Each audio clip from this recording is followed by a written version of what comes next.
Hello everyone, welcome back to our virtual Mishnah Berurah share. We're holding in Mishnah Berurah Chelik Beis, and we will be learning today, Mirz Hashem, Daf Lamed Aleph Amid Beis. We are continuing to learn Hilchos Beis HaKnesses, the halachas that govern the building of a Beis HaKnesses, the building of a shul. We began Siman Kuf Nun yesterday. We pick up today on Lamed Aleph Amid Aleph in Siman Kuf Nun Sif Gimel, 4 lines off the bottom of Lamed Aleph Amid Aleph. Says the Mechaber Sif Gimel.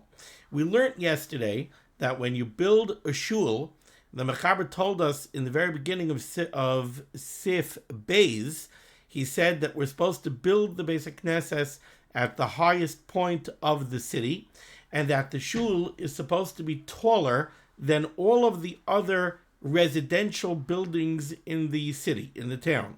So the shul has to be taller than all of the houses. It doesn't have to be taller than all of the structures. If you have structures that are not residential, they're only used for decorative purposes, then the shul does not have to be taller than those. But the shul does have to be taller than all of the occupied houses, all of the houses that are used, that people live in, those the shul has to be taller. Now in Sif Gimel, the Mechaber tells us, Mi shehigbia beisai yoser mi beis hakneses. What happens if somebody comes along and he builds himself a house, and he builds his house taller than the shul? Says the Mechaber, Yesh Oimrim, there are those that say, Shekaifen oisai lahashpilai, that we compel him to lower his house. You built a house taller than the shul, you're not allowed to do that. You're going to have to go and do some demolition, and you're going to have to make the house shorter than the shul. Says the Ramah, V'im asa binyan gavaya yoser b'keren echad mi beis hakneses. Let's say the fellow says, look, I don't want to make my house shorter, but what I'll do is I'll make the shul taller. I'll build onto the shul. So the Ramah says, if he actually builds one side of the shul taller than his house, sagi bekach, that would be enough. That would be satisfactory. If he goes to the shul, he doesn't have to add a whole new floor to the shul. Maybe on one side of the shul, he goes ahead and he raises up the shul to make the shul taller than his house. The Ramah says that that is okay. Let's take a look at what the Mishnah Berurah says. Says the Mishnah Berurah Kanches, Bekeren echad mi beis hakneses. If he builds onto, literally keren echad means one corner. If he builds onto one section of the shul and he makes it taller, that's okay. Says the Mishnah Berurah Ritzayin Loimar, what the Ramah wants to say is, Shehigbia rak zavis echad mikosle beis hakneses. He builds onto one wall of the shul. He makes one wall of the shul taller than his house. The dafka shehigbia al yidei binyan. But the Ramah says, in order for this to be satisfactory, he actually has to build onto the structure. Kigoin begag ay aliyah, either by building a roof over one section or adding a floor on one section. So I guess when the Mishnah Berurah says in the beginning of this Ois Katan that Higbia rak zavis echad, that he raises the height of one wall, he does not mean that the shul has 4 walls. So let's say here you have one wall of the shul, here you have another wall of the shul. He doesn't mean that you just raise up one wall of the shul and make it taller, because now the Mishnah Berurah is saying that it has to be an actual structure, either a roof or an aliyah. An aliyah means an attic. An aliyah means an upper story. Apparently, to me, what it sounds like he means is that you build on a structure adjoining only one wall of the shul. So the shul might be a structure that's 25 feet by 25 feet square. So you don't have to build up a whole additional story. You don't have to make a structure and roof over the entire upper surface of the shul. If you build up one wall and make a structure out of that wall, maybe add on a couple of rooms just on one side of the building, that is sufficient. But not like what some people do, says the Chavetz Chaim. Shetoichevin amud barzel. They put up a steel pillar, bekeren achas, at one corner of the shul. So they make a lightning rod on one side of the shul, taller than their house. Says the Mishnah Berurah, v'lo ha'ilu klum b'takanosan. If that's what they do in order to fix the problem, so that the shul should be taller than their house, loy klum, loy ha'ilu klum, they don't accomplish anything. It has to actually be a structure. Now we go to Sif Dalet, 2 lines off the bottom here, Lamed Aleph, Lamed Aleph. Okay, let's give a brief hakdama. Let's say somebody has a house, and his house has windows in the side wall. The side wall of the house has windows, and the lot next door to the house is an empty lot. Now somebody buys the empty lot, and he wants to build a house in the empty lot. So Ruvain had a house. Ruvain's house was adjoining an empty lot, and Ruvain had windows in the side wall of his house. Now Shimon goes and he purchases the empty lot, and he wants to build himself a house on the empty lot next to Ruvain's house. The halacha is that he's not allowed to build all the way up to Ruvain's house, because should he build mamish abutting Ruvain's house, he's going to close up Ruvain's windows. Ruvain, since he had windows, he has a chazaka. He has a right to maintain those windows, and no one is allowed to go close those windows up totally so that Ruvain shouldn't have the benefit of light coming in through those windows. So what is Shimon allowed to do? Shimon has to distance his house Daled Amos away from Ruvain's house. Now, the Mechaber is going to discuss a case over here. What if there's a shul, and a shul is next door to an empty lot, and the shul has windows in the side wall of the shul? Now somebody comes and buys the empty lot next door to the shul, and he wants to build a house up close against the shul. What's the halacha? Is the halacha that just like by residential properties, he has to distance himself Daled Amos away from the shul? The Mechaber is going to say no. The Mechaber is going to say that the nature of a shul is that a shul needs to have a lot of light. People are coming into the shul to learn, to daven. A shul needs to have a lot of light. So therefore, even though by a residential property, it's enough to distance your new structure, Daled Amos, away from the old house, by a shul, you have to distance yourself more than Daled Amos. Now, the Mechaber doesn't tell us how much you have to distance yourself. The Mishnah Berurah is going to say 8 amos, so double the distance. By a house, it's 4 amos. By a shul, the Mishnah Berurah says 8 amos is certainly enough. Let's see it inside. Says the Mechaber Sif Dalet. Habayne keneged chaloin beis hakneses. If somebody wants to build up a house opposite the walls of a shul, ein maspik loy barchakas arba amos. It is not sufficient to distance the new house 4 amos away from the shul. Why? Lefi shu tzarich ar gadol. Because a shul needs a lot of light, and 4 amos is not enough. Let's take a look here at Mishnah Berurah is cut tes. First, the Mishnah Berurah is going to address what the Mechaber says here at Sif Dalet, and then he's going to bring up several other shilas that will take us through a good piece of the Mishnah Berurah on Amud Beis. Says the Mishnah Berurah is cut tes. Ein maspik loy.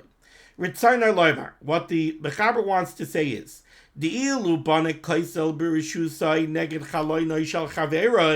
if somebody's building a wall, birishusai, in his property, neged chaloinoi shel chaveroi, opposite the windows of his friend's house, dinahu, the halacha is, tzarich laharchik arba amos, that he has to distance his wall 4 amos from his neighbor's windows, kedei shalayapel es chaloinoi, so that he shouldn't darken his neighbor's windows. He shouldn't block out the lights from his neighbor's windows. V'dai, and that's enough. 4 amos is enough.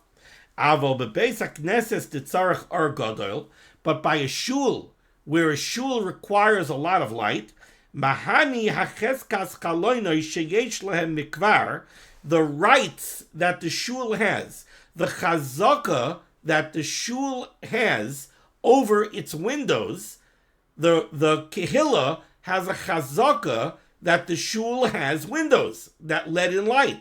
And they have the right that those windows should be unblocked.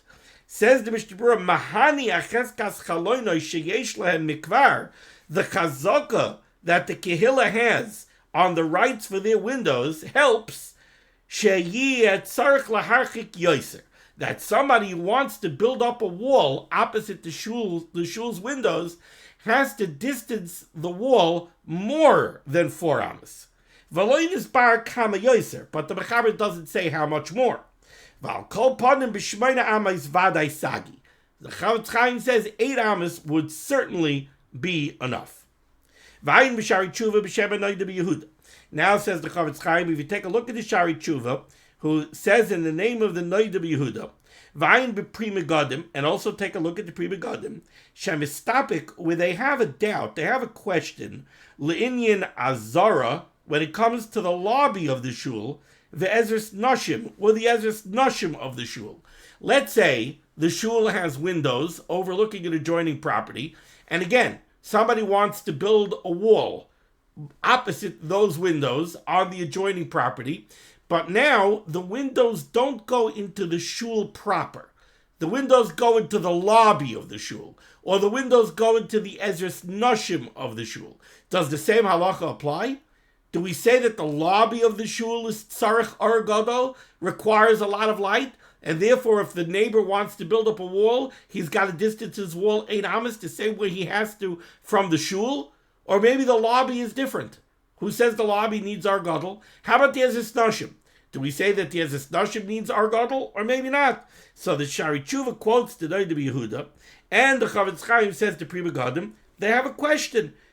They have a question about this. Shemistapik linyan azar of Ezras Nashim im gam sham lo isagi b'arba amos. Maybe over there also 4 amos is not enough. Or l'daiti nira, Chavetz Chaim says, to my mind it would seem, and then he uses a turn of phrase that we find some places in Shas, nire dehavu deloy loisef Allah.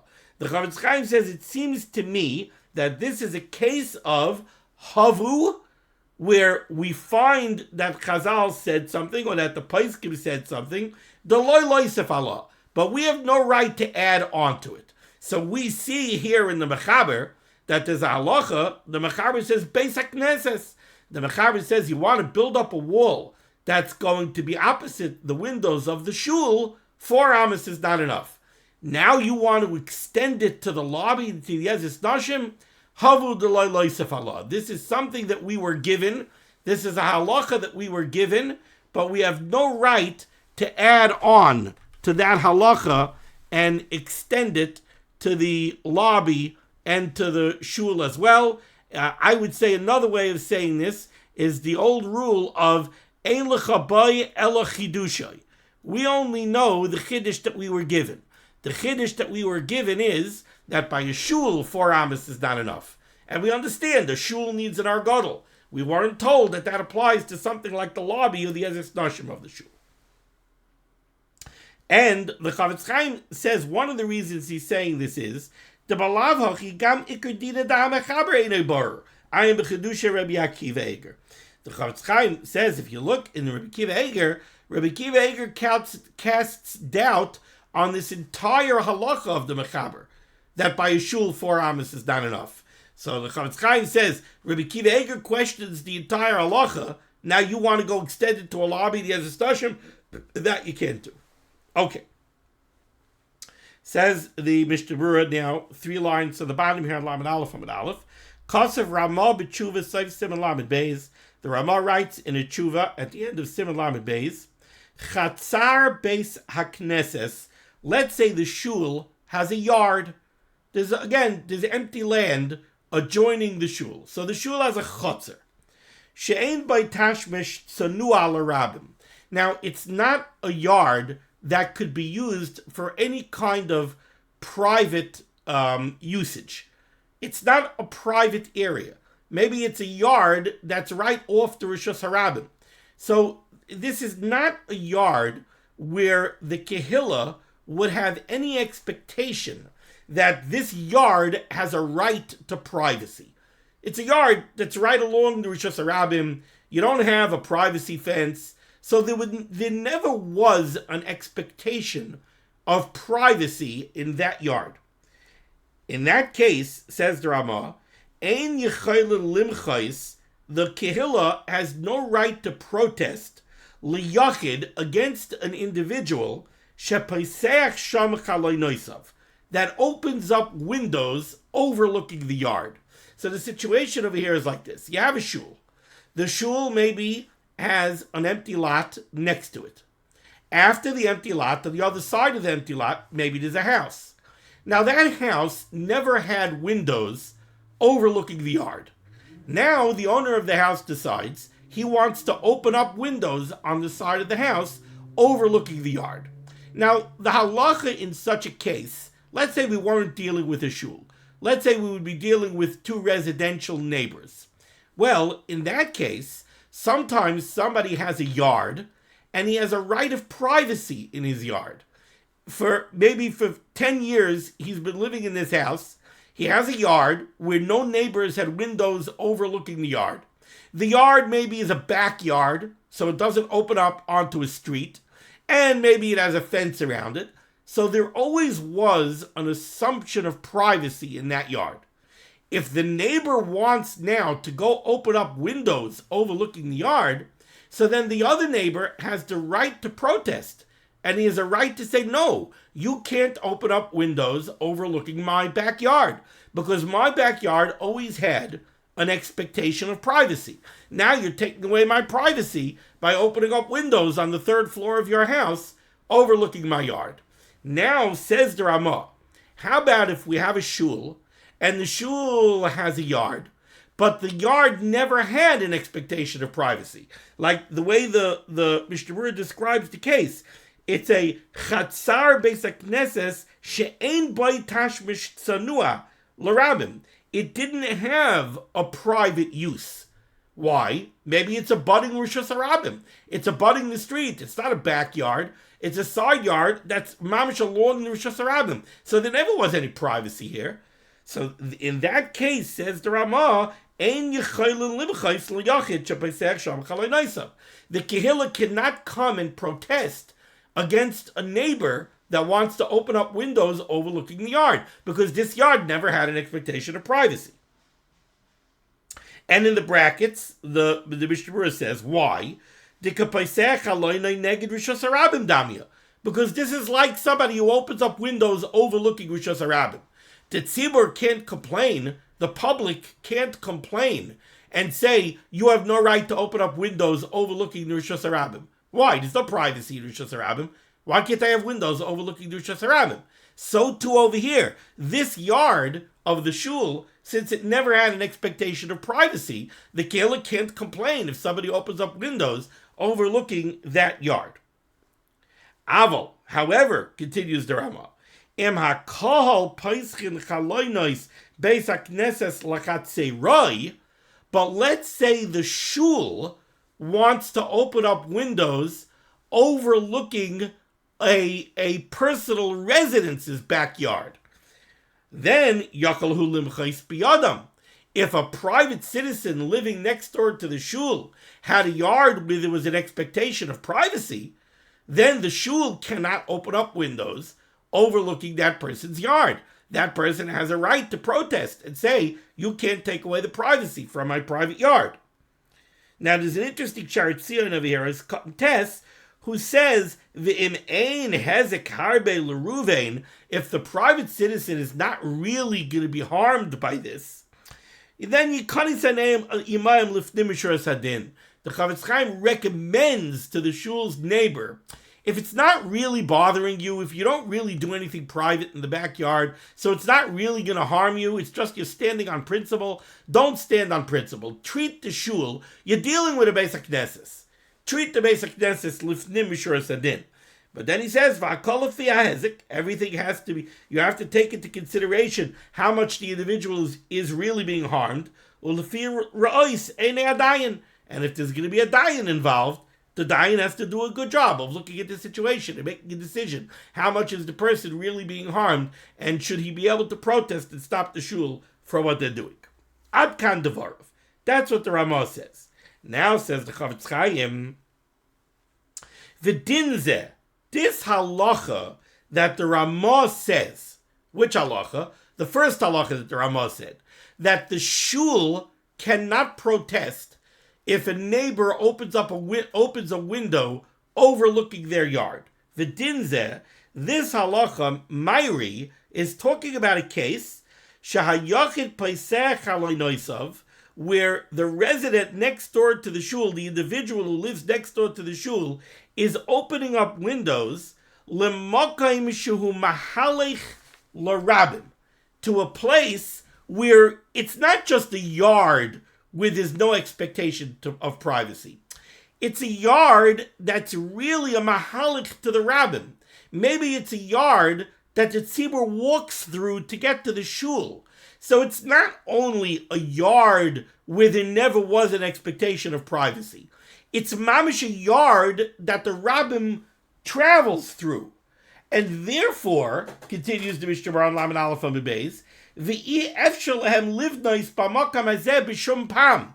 The shul never would have been able to build on this lot. What's the Chavetz Chaim saying? The Chavetz Chaim is saying like this.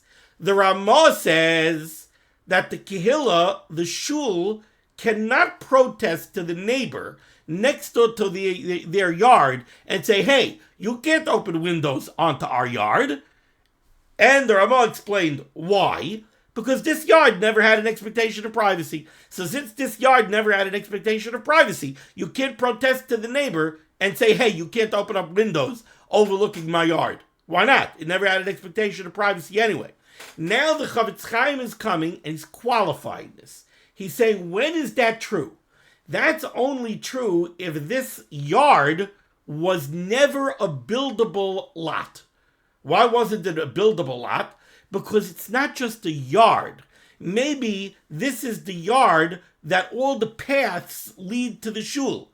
Maybe it's a yard where people from that side of the yard come to the basic Knesset going through the yard this way. People from this side go to the shul going through the yard this way. So it's not just a yard that has no expectation of privacy. It's a yard that's not a buildable lot. Because you can't build on this lot, you would be taking away the public's access to the shul. Why does the Chavetz Chaim say this? He explains, Di lav hachi, because if the lot is actually a buildable lot, then Yechaylin limchais, then the kehillah could protest against somebody, a neighbor, who opens up windows overlooking the yard. Why? Deshema yirtzu akol livnais b'makom hazeh. Because maybe one day, the kehillah that owns the shul will decide that they want to build something on that lot. V'hu yitan, then the neighbor who opened up the windows is going to claim sheyesh lei chazaka b'chaloinosav v'yimcha b'livnois. See, if we allow the neighbor to open up windows overlooking the yard, once the neighbor does that, he's going to establish a chazaka, kind of like an easement. By allowing the neighbor to open up windows, the neighbor is going to end up gaining an easement over the lot that nobody else is allowed to build on the lot, closing up his windows. So, says the Chavetz Chaim, we need to qualify the Ramah. The Ramah says that the shul can't stop the neighbor from opening up windows overlooking the lot. And the logic of it is that this lot never had an expectation of privacy anyway, so therefore the kehillah can't complain. When the neighbor opens up windows, says the Chavetz Chaim, that's only if the lot is not a buildable lot. But if the lot is a buildable lot, then we can't allow the neighbor to open up windows, even though he's not taking away the shul's privacy. Why? Because by allowing him to open up windows, we're now granting him an easement that should the shul decide to sell the lot to somebody who wants to build a house, suddenly the neighbor is going to come and say, oh, somebody wants to build a house over here, he has to distance his wall at least Dalet Amos away from my house because he can't close up my windows. So you just created a monster for the tzibur by allowing the neighbor to open the windows. You see, you think that these are shilas that we only deal with nowadays? No, we have a homosexual Baba Basra that deals with these kind of shilas. So says the Chavetz Chaim, you got to be careful. If it's a buildable lot, if it's a buildable lot, then the Kehillah could protest. Why? Maybe one day the Kehillah will decide to build on this lot, and then the neighbor will come along, he'll claim that you got to distance your building 4 amos away from me. I have a chazaka on the light coming through my windows. I have an easement on Dalar Amos. I'm going to prevent you from building. The pasuk Ramah b'Choshen Mishpat Seif Siman Kuf Mem Tes Sif Lamed Aleph, even though the Ramah paskins that in such a case the ein moyel chazaka b'shel kahal, that the neighbor would lose that din Torah, if this would happen, if the Kehillah would want to build, and the neighbor would turn around and take them to a din Torah, the Ramah says the neighbor will lose. You can't enforce that easement against the Kehillah. That's what the Ramah says in Choshen Mishpat. Dein moyel chazaka b'shel kol. So you might say, so why could the shul protest? The whole basis for the shul's right to protest is because we want to prevent the neighbor from gaining an easement. But the Ramah paskins in Choshen Mishpat that easement would not be an enforceable easement. If it would go to a din Torah, the neighbor would lose. So what's the problem? Says the Chavetz Chaim, no, there's still a problem. The tzibur has the right to say,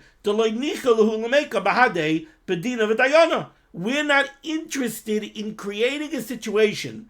We don't want to give you windows so that one day you're going to have a claim against us and we're going to have to defend ourselves in Bezdin. We're going to have to hire a tayin, and we're going to have to pay the Bezdin and everything else, and it's going to take 3 years of fighting. We're not interested. So we're preventing you from making windows so that we should never get into the Shiloh. Interesting. Continues the Mishnah Berurah. Kasa b'Sefer Chasidim, Siman Tov Sof Tezayin. The Sefer Chasidim writes in Siman Tov Sof Tezayin, Chaloin shahelich kedeged Rishus Harabim. If you have a window that overlooks the Rishus Harabim, and this, well, I was going to say it has nothing to do with the shul, but it does. Chaloin shahelich kedeged Rishus Harabim. Somebody has a house next door to a shul, or even 2 doors down from the shul, and he has a window that overlooks the Rishus Harabim, it overlooks the street. Ubnei Adam oivrim derek sham lebeis hakneses. So you live down the block from the shul. You have a window overlooking the street. This is a street that everybody uses to walk to shul. So everybody's walking here early in the morning to come to the Hashkama minyan. Lo yishbechu me raglayim min achaloim. Let's remember that back in those days, they didn't have sanitary sewers. They didn't have the sanitary situation that we have. So you had mayim mitunafim. You had waters that you had wastewater. You had sewage water in the house that you had to get rid of. A common way to get rid of it was actually to pour it out in the street. Let's remember that there was also dung from horses and cows. The streets weren't necessarily a pretty place, right? So it was common to take your mei shoifchen, your wastewater, and pour your wastewater on the street. Says the Chavetz Chaim, you live down the block from the shul, and you have a window that overlooks the street that everybody uses to walk through the shul, you can't pour your wastewater out on the street. Why? There are people that walk in the street for the Vesikin Minyan very early in the morning to go to shul. When they're walking in the street, it's dark. They're not going to be able to take care not to get dirty from your sewage water. So I'm sorry, you live down the block from the Beis HaKnesses, you're going to have to find a new way to dispose of your sewage water. You can't pour it into the street where people heading to shul in the dark, early in the morning, might walk through your sewage. And he bases this on a pasuk. Uksiv shmar raglecha kasher telech al beis ha'elikim. Ad kan l'shay. He quoted this from the Sefer Chasidim. Says the Mishnah Berurah, Ubelavach yesh lizar shelo lishbay shoivchin b'mkay mahalach b'nei adam. Anyway, says the Chavetz Chaim, you always have to be careful not to pour your wastewater out where people walk, that they shouldn't slip. It's like you're creating a bar b'rishus harabim. Kosav b'sefer Sheres Yosef, the Sefer Sheres Yosef writes, Shchenei Beis HaKnesses, the neighbors of a shul, sheyesh lahem Beis HaKisei, and they have an outhouse, shemagia mimenu reach ra leBeis HaKnesses, and the bad odor of the outhouse is reaching the shul, tzrichen la'archikai. You have to move your outhouse and position it further away from the shul so that the odor should not reach the shul. Even if you built your outhouse before they built the shul, you can't come and say, well, I was here first. No. You still have to remove it. Because over here you're affecting a tzibur. If it was just between you and a neighbor, so you could say I came here first. But now it's between you and the Beis Knesses. The Beis Knesses is the tzibur. I'm sorry. Even though you were here first, you got to move your outhouse. But the kehillah is going to have to pay you for your work. Siman kuftan hey sif chaf beis ayin sham v'ayin macha kasav amagan Avram b'soiv siman kuftan dalet. Okay, I was planning on going weiter today, but something came up. I'm going to have to stop over here. Thank you so much for joining me for limud HaTorah. This list of limud HaTorah should be Megan on God's Klal Yisrael. The Baruch should say Yeshua's refuahs parnasos shidduchim to all those in need, and we should be zocheh to see the Bias Gal Tzedek b'meherav yameinu amen. Be well.